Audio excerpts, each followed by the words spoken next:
में जो हम लोगों ने दुर्दशा देखी है, कुंभ में ट्रैफिक जाम, गाड़ियों में बैठे रहे लोग, चलने के लिए चलते रहे, किलोमीटरों चलते रहे, सब सड़कें बंद रहीं, लोग स्नान नहीं कर पाए, जहां पानी मिला वहां स्नान कर लिया, संगम त्रिवेणी में नहीं पहुंच पाए।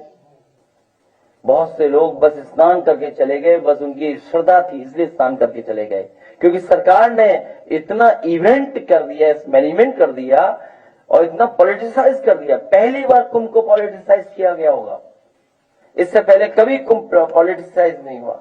महाकुंभ का जो विरोध कर रहे थे, मुझे मालूम था ये विरोध इनकी मजबूरी है, ये लोग करेंगे,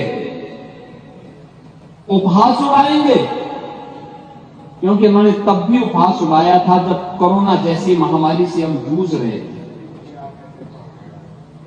24-25 करोड़ जनता को हम लोग जब बचाने की कवायद कर रहे थे, प्रधानमंत्री मोदी जी के नेतृत्व में कोविड प्रबंधन का एक बेहतरीन उदाहरण प्रस्तुत कर रहे थे, तब भी वे उपहास उड़ा रहे थे।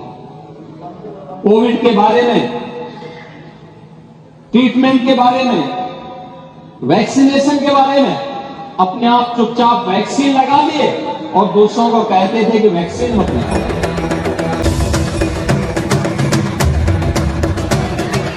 आपकी पार्टी के ही नेता, आपके अध्यक्ष ने कहा कि हम मांग करते हैं कि अकबर का किला जो बिल्कुल संगम नोच पर वहां जो वट वृक्ष है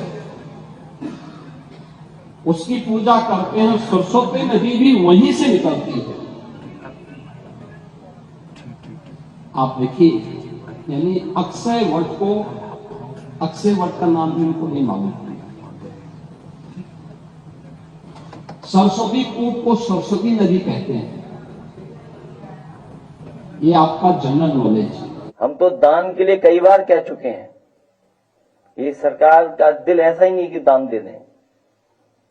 हम तो कहेंगे कि इससे अच्छा मौका नहीं मिलेगा, दिल्ली वालों से दान ले लें, क्योंकि वो जो किला है वो फौज के अंडर है, वो किला दान में ले लेना चाहिए, क्योंकि भविष्य में न जाने कब तक कुंभ होगा। हम लोग धरती पर नहीं रहेंगे तब भी कुंभ होगा, हम लोग नहीं थे धरती तब भी कुंभ हो रहा था, लेकिन बीजेपी वाले इतना प्रचार किए कि कुंभ पहले होता ही नहीं था, वो आए तभी से कुंभ हो रहा है। सोचिए आप, इसको भी ओन करना चाहते हैं। कुंभ भी उन्हीं ने शुरू किया, इवेंट बना दिया।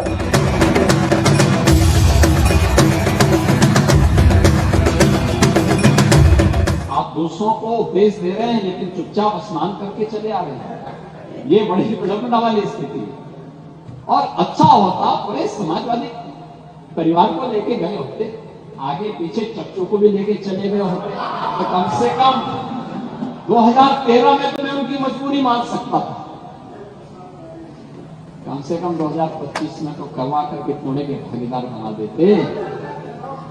लेकिन आपने आज भी उनको पुणे का भागीदार बनने से वंचित कर दिया। देखिए, भतीजे चले गए, चच्चू फिर वही का ठगा लगा।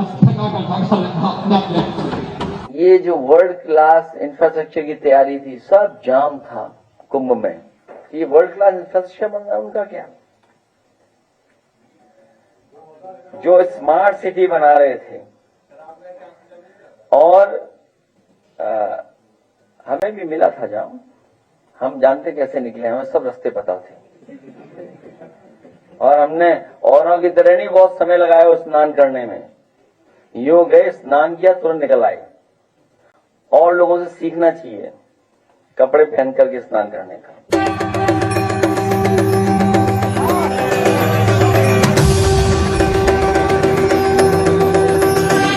जिस समय एसटीएफ को जांच दी गई तो एसटीएफ ने कहा षड्यंत्र है और साजिश है, इसकी पोल खोली जाएगी। उस समय कहा उन्होंने कि हमने त्रिवेणी नोज पे, संगम नोज पे 16,000 नेटवर्क से मोबाइल पता किए हैं। अगर हमने 16,000 नेटवर्क पे मोबाइल पता किए तो मान लीजिए 32,000 लोग थे, 32 नहीं 50,000 लोग रहे होंगे, 50,000 लोग रहे होंगे। और आप गिनती कितनी बता रहे हो भाई? आप ही कह रहे हो, हम नहीं कह रहे हैं, आप ही आंकड़े हम पेश कर रहे हैं। आपने कहा 16,000 नेटवर्क में थे उस समय लोग साजिश करते समय, और आपने कहा ये डिजिटल कुंभ होगा। आपके सीसीटीवी क्यों बंद हो गए? वो सीसीटीवी की रिकॉर्डिंग कहां है जिस समय भगदड़ मची थी? काहिरा का वीडियो लेकिन महाकुंभ के साथ जोड़ करके दुष्प्रचार किया जा रहा है। नेपाल का वीडियो महाकुंभ के साथ, झारखंड की किसी घटना को महाकुंभ के साथ, या देश के अंदर के किसी अन्य दुर्घटना को जूसी के साथ जोड़ करके दुष्प्रचार करके अफवाह फैलाने का जो कार्य हो रहा था, कौन लोग थे? और इसीलिए मैं कहना चाहूंगा कि बड़ा हसीन है इनकी जवान का जादू। लगा के आग बहारों की बात करते हैं। जिन्होंने रात में चुन चुन के बस्तियों को लूटा, वही नसीबों के मारों की बात करते हैं।